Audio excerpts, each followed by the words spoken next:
Hello students. तो हम लोग पढ़ रहे थे 11th क्लास का गणित, जिसमें हम लोग प्रश्नावली 1.3 के बेसिक को कंप्लीट तरीके से हल कर लिया है। आज की इस वीडियो पार्ट 27 में हम लोग पढ़ेंगे प्रश्नावली 1.3 के प्रश्नों को। तो आप लोग वीडियो को अंत तक देखिए, और वीडियो पसंद आए तो वीडियो को एक लाइक, एक प्यारा सा कमेंट। अगर आप चैनल पर नए हैं तो चैनल को सब्सक्राइब कर लीजिएगा, और इस वीडियो को ज़्यादा से ज़्यादा अपने दोस्तों तक शेयर कीजिएगा। तो चलिए इस वीडियो को स्टार्ट करते हैं और देखते हैं बुक का प्रश्न नंबर 1। देखिए स्टूडेंट्स, प्रश्नावली 1.3 का पहला प्रश्न बोला गया है, रिक्त स्थानों में प्रतीक समुच्चय उप समुच्चय है या उप समुच्चय नहीं है को भर कर सही कथन बनाइए। तो देखिए इसको हम लोग क्या पढ़ते हैं, सबसेट।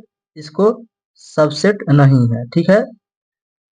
या हम लोग बोलते हैं उप समुच्चय है, इसको बोलते हैं उप समुच्चय नहीं है, ठीक है। तो चलिए इसके प्रश्नों को देखते हैं।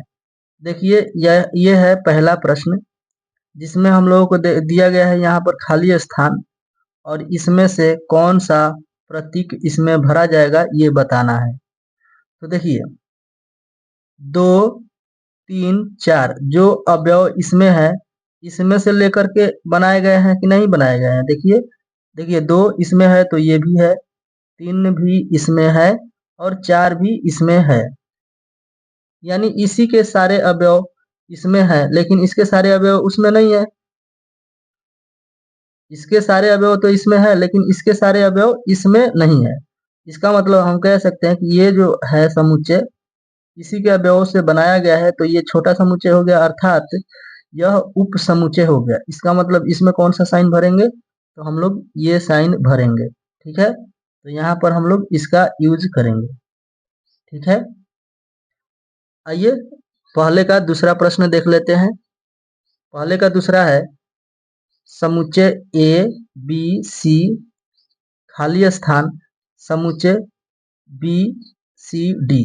तो देखिए इसका ए इसमें है क्या, तो ए इसमें नहीं है।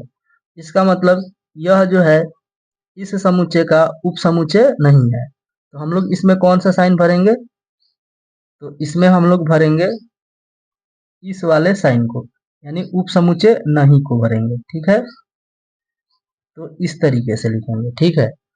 देखिए इसका तीसरा प्रश्न बोला गया है, एक्स सच दैट एक्स आपके विद्यालय की कक्षा 11 का एक विद्यार्थी है।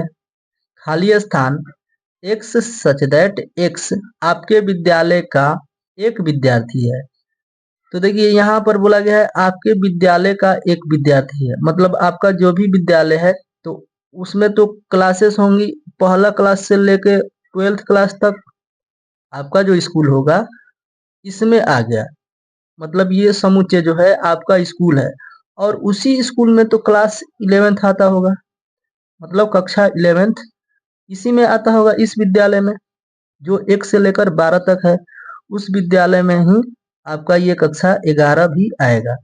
तो हम लोग क्या कह सकते हैं कि ये जो कक्षा 11 लिया गया है इस विद्यालय से लिया गया है, तो हम लोग कह सकते हैं कि यह जो है इसका उप समुच्चय है। तो इसमें कौन सा साइन भरेंगे हम लोग, ये वाला, ठीक है। तो बहुत ही सिंपल है। देखिए स्टूडेंट्स, ये है चौथा प्रश्न, पहले का चौथा। बोला गया है एक्स सच दैट एक्स किसी समतल में स्थित एक वृत्त है। खाली स्थान एक्स सच दैट एक्स एक समान समतल में वृत्त है जिसकी त्रिज्या 1 इकाई है। देखिए ये जो समुच्चय है इसमें जो है एक वृत्त है, यानी कि इसमें सभी प्रकार के वृत्त है जिनकी त्रिज्या 1 सेंटीमीटर है, या जिनकी त्रिज्या 2 सेंटीमीटर है, 3 सेंटीमीटर, हर एक सेंटीमीटर वाले त्रिभुज नहीं वृत्त इस समुच्चय में है। जबकि इस समुच्चय में केवल और केवल एक इकाई वाले त्रिज्या के वृत्त हैं। यानी कि हम कह सकते हैं कि इसमें ये सारे वृत्त नहीं आएंगे, यानी कि यह जो है यह समुच्चय इसका उप समुच्चय नहीं है, ठीक है। तो इसमें हम लोग ये साइन भरेंगे, ठीक है। ये वाला नॉट का साइन, ठीक है। देखिए अगला है 5वां प्रश्न। बोला गया है एक्स सच दैट एक्स किसी समतल में स्थित एक त्रिभुज है, खाली स्थान एक्स सच दैट एक्स किसी समतल में स्थित एक आयत है। तो देखिए किसी समतल में स्थित एक त्रिभुज है, यहाँ पर बोला गया है किसी समतल में स्थित एक आयत है। अब बताइए ये त्रिभुज है और ये आयत है, ये तो आपस में कनेक्ट ही नहीं हो रहा है, मतलब मिल ही नहीं रहा है। तो हम लोग कैसे कह सकते हैं कि यह उपसमुच्चय होगा? तो यह भी क्या है, यह उपसमुच्चय नहीं है, क्योंकि इसमें त्रिभुज होता तो हम लोग सोचते कि क्या ये त्रिभुज जो है इसमें से लिया गया है। तो बताइए कि ये त्रिभुज क्या आयत में से लिया जाएगा? तो बिल्कुल भी आयत में से नहीं लिया जाएगा, ठीक है। तो इसलिए यह जो है उपसमुच्चय नहीं है। देखिए अगला है एक्स सच दैट एक्स किसी समतल में स्थित एक समबाहु त्रिभुज है, खाली स्थान एक्स सच दैट एक्स किसी समतल में स्थित एक त्रिभुज है। अब देखिए यह जो है समबाहु त्रिभुज है, यह समुच्चय जो है त्रिभुज का है। तो इसमें तो सभी प्रकार के त्रिभुज आ गए और इसमें केवल और केवल समबाहु त्रिभुज है, यानी कि इसमें जो है समद्विबाहु भी है, समबाहु भी है और विषम बाहु त्रिभुज भी है। हर एक प्रकार के त्रिभुज इसमें है, लेकिन इसमें केवल समबाहु है। इसका मतलब इसमें से समबाहु वाले इसमें रख लिए गए हैं। तो ये हो गया इसका छोटा समुच्चय, यानी कि इसको हम लोग कह सकते हैं कि उपसमुच्चय है। क्या है? उपसमुच्चय है, ठीक है। तो ये हो जाएगा इसमें। और यहाँ पर देखिए एक्स सच दैट एक्स एक समप्राकृत संख्या है, खाली स्थान एक्स सच दैट एक्स एक पूर्णांक है। देखिए सभी प्राकृत संख्या तो इसमें आती है।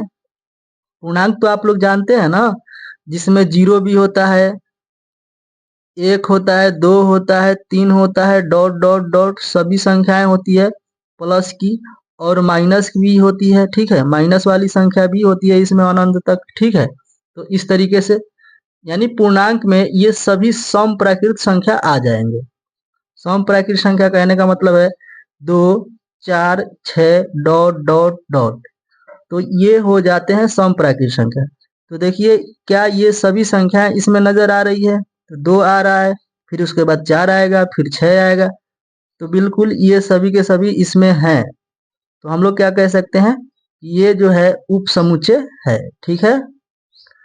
तो स्टूडेंट्स इस वीडियो में इतना ही। और देखिए इसको कॉपी पर किस तरीके से हम लोग हल करेंगे तो आप लोग देख लीजिए। तो देखिए हम लोग अपनी कॉपी में इस तरीके से लिख लेंगे, ठीक है। और यहाँ पर बताया गया है कि 2, 4, 6 समप्राकृत संख्या है और ये जो है पूर्णांक संख्या है जिसमें समप्राकृत संख्या भी है और विषम प्राकृत संख्या भी है और माइनस वाली संख्या भी है इसमें, ठीक है। तो ये सारे अवयव इसी में से लिए गए हैं, ठीक है, इसी में से लिए गए हैं। तो हम लोग कह सकते हैं कि यह समुच्चय इसका उपसमुच्चय है। तो स्टूडेंट्स उम्मीद करते हैं कि आप लोग बहुत ही अच्छे से समझ पाए होंगे। अगर फिर भी किसी तरह का डाउट रहता है तो आप लोग कमेंट कर सकते हैं। तो चलिए इस वीडियो को यहीं पर समाप्त करते हैं और आप लोग इसका स्क्रीनशॉट लेना चाहते हैं तो स्क्रीनशॉट ले लीजिए।